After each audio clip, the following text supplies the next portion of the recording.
27-28 mavzular. Yunon-Fors urushlari. Makedoniyaning Yunonistonni bosib olishi. Yunon-Fors urushlari. Miloddan avvalgi 5-asr boshlarida Yunonistonga forslar tahdid sola boshladi.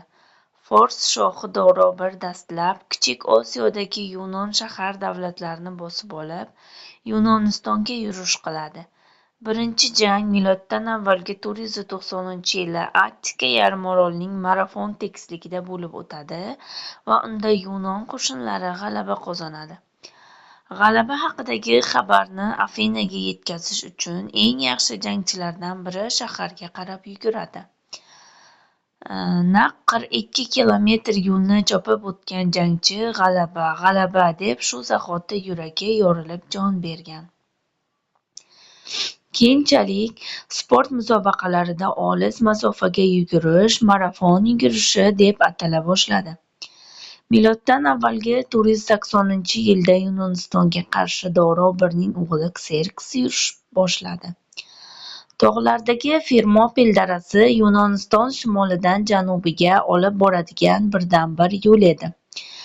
Yunonlar qo'shiniga Sparta podshosi Leonid boshchilik qiladi.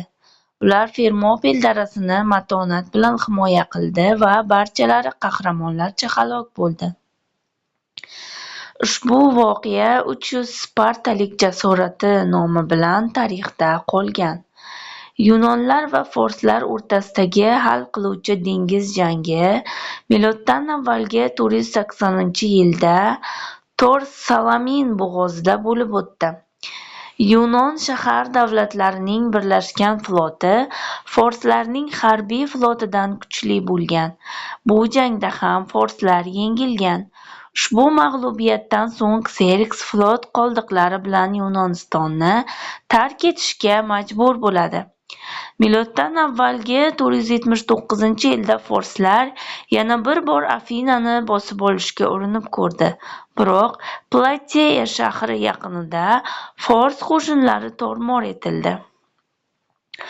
Yunon-Fors urushlari Yunonlarning to'liq g'alabasi bilan miloddan avvalgi 449-yildagi sulh natijasida yakunlandi. Makedoniyaning Yunonistonni bosib olishi. Yunoniston shaharlari bir-birlari bilan doimiy urushgan. Shu paytda Makedoniya podshosi Filip II Yunonistonni bosib olishni ko'zlaydi. Uning qo'shinlari suvoriylar va piyodalardan tashkil topgandi. Piyoda qo'shinlar 16 qatordan iborat falangada saflanardi. Falanganing 6-qatoridagi nayza 1-qatordagi jangchini muhofaza etardi. Jang paytida butun falanga zirhlangan temir maxluqotga o'xshab qolar edi. Falanga qanotlarini otliqlar himoya qilardi. Mashhur notiq Demosfen Ellada shaharlarini kezib, ularning aholisini birlashish va makedonlarga qarshi kurashishga da'vat etadi. Fiva shahri aholisi esa Filip II qo'shinlariga qarshi Afina shaharlari ittifoqiga qo'shiladi. Xironiya o'rtasidagi jang.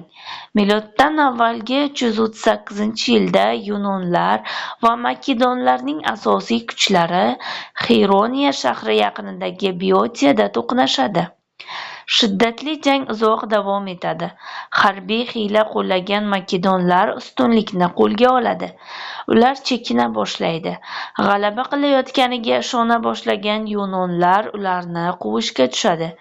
Yunonlarning qo'shinlari shunda ikki qismga ajraladi. Ana shu qismlardan biriga Filip IIning o'g'li Aleksandr qo'mondonlik qilayotgan suvoriy qo'shinlar qaqshatqich zarba beradi. Yunon qo'shinlari chekina boshlaydi va tor-mor etiladi. Jangda Yunonlarning aksariyati halok bo'lgan. Xironiya ostonasidagi jangdan so'ng mag'lubiyat oqibatida Yunoniston Makedoniyaga qaram bo'lib qoldi. Yunoniston Makedoniya tarkibida. Xironiya ostonasidagi bu mag'lubiyatdan keyin Yunoniston aholisi o'z qismatini qo'rquv og'ushida kutib turgan. Biroq Filip II o'zini Yunonlar podshosi deb e'lon qilmaydi. Filipp ikki yunonlar bilan birlashib, forslarga qattiq qarshi ittifoq tuzadi. Spartadan tashqari barcha yunon shahar davlatlarining vakillari Korinfga yig'iladi va Makedoniya hokimiyati ostida forslarga qarshi yurish maqsadida yunon shahar davlatlari ittifoqini tuzadi.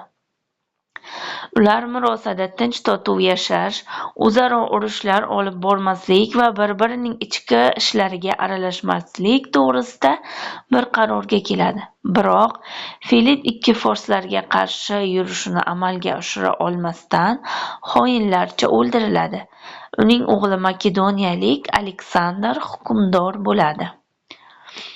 Demak, bugungi mavzumiz shulardan iborat. Bizni kuzatishda davom eting.